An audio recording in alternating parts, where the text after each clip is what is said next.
The Honorable Sol Aragones of the 3rd District of Laguna is recognized for her privileged speech.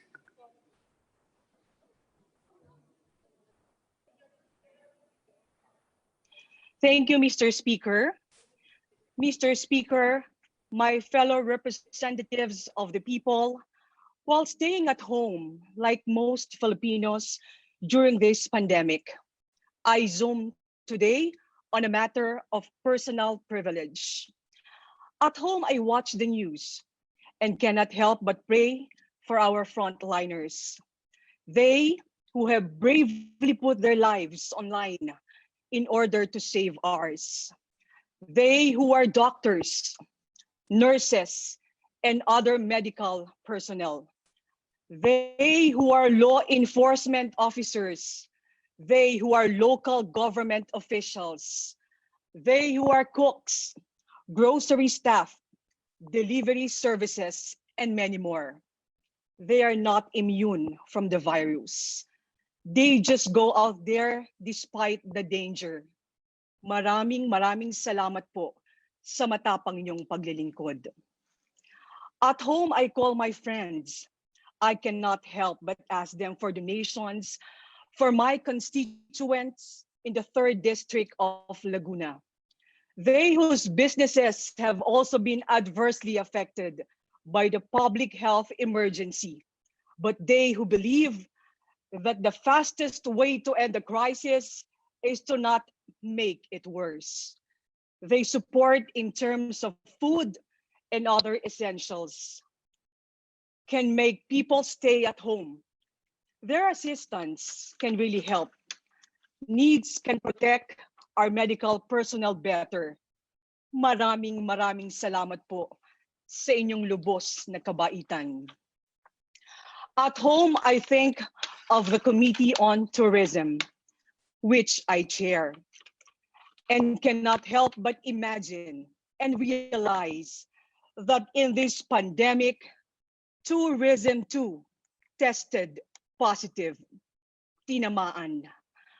Commercial flights are canceled, passenger boats are suspended, provincial and city borders are closed. No transport, no travel, no tourist, no tourism. Ubos.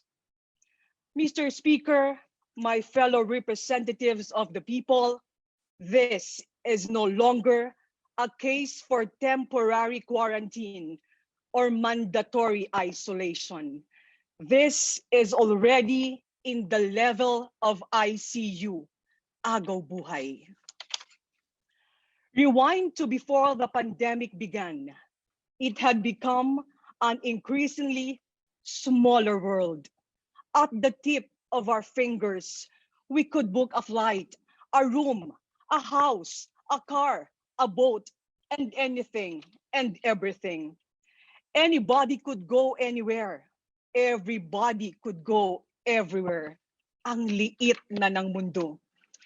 Fast forward to today, we are all at home. And truth be told, even after the ECQ, even after the GCQ. Globally and locally, there will be plenty of prohibitions and plenty of restrictions.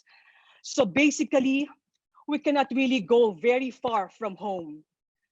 There is really no more going back to the small world that we could just fly in and fly out to at any time.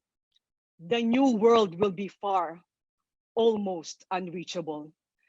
Very much like the dreams that they once were. Lumayo ulit, pahirapan mapuntahan, pangarap na pinapangarap. This is our major problem. Based on 2018 data, around 13% of all jobs in the Philippines can be attributed to tourism. This translates to about 5.4 million jobs. The contribution of tourism industries to the Philippine economy was around 12.7%. This translates to about 2.2 trillion pesos. Lahat ng yan, na bago na ng ngayon. This may be our only hope. Based on 2018 data, around 60% of Filipinos traveled to domestic tourism destinations. This translates to about 42 million Filipinos who traveled around the country. Contrast this to only a little over 6 million foreign tourists in 2018, or a little over 8 million foreign tourists in 2019. In addition, based on 2018 data, domestic tourism expenditure amounted to 3.2 trillion, or 88% of the total tourism expenditure. Contrast this to foreign tourist expenditure of only 441.4 billion, or 12% of the total tourism expenditure.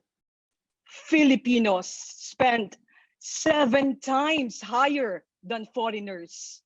Malinaw na malinaw. Ang pag-asa ay nasa Pilipino. Ang pagkakataon ay nasa Pilipinas. Mr. Speaker, my fellow representatives of the people, the Committee on Tourism and the Department of Tourism will draw strength from all our fellow Filipinos who have survived the virus or are already recovering from the disease or are still fighting for their lives. Kung sila lumaban, dapat tayo rin. We will work with the executive department, the private sector, and other stakeholders to revive the tourism industry. When we are done, we will make a presentation that we hope that everybody will support. Salamat po, Speaker Alan Peter Cayetano, at sa Economic Stimulus Team ng Kongreso sa pagtiyak at pagtulong na magiging maayos ang kapakanan ng turismo sa ating bansa. This is what we will call on the people to do. Stay home, save lives. Sanay na tayo dito. Ituloy na natin ito. By staying home in the Philippines and vacationing in the different parts of the country for leisure and pleasure and buying local products and tasting local delicacies, we save the lives and livelihoods of millions of our fellow Filipinos who belong to the tourism industry. Huwag na po muna tayong mag-abroad. Dito na muna po tayo sa ating sariling bayan. This is our chance, domestic tourism. To end, I quote a short portion of a privileged speech I once delivered. Ang solusyon sa ating problema ay wala sa ibang bansa o sa dayuhang banyaga. Para magkaroon ng hanapbuhay at para lumago ang kabuhayan, kailangan natin ang ating mga sarili. Atin ito, tayo na mismo. Nasa Pilipino ang kailangan ng Pilipinas. Huwag na tayong tumingin sa kung saan pa. Titigan lang natin ang ganda ng ating mga tanawin, ang sarap ng ating mga pagkain, ang yaman ng ating mga kultura at ang kulit ng kwento ng bawat pamilyang Pilipino. At ang init ng pagmamahal ng pusong Pilipino. Ayos na tayo sa kapwa nating Pilipino. Mr. Speaker, my fellow representatives of the people, kaya at kakayanin natin ito. Magandang hapon po sa inyong lahat at maraming salamat.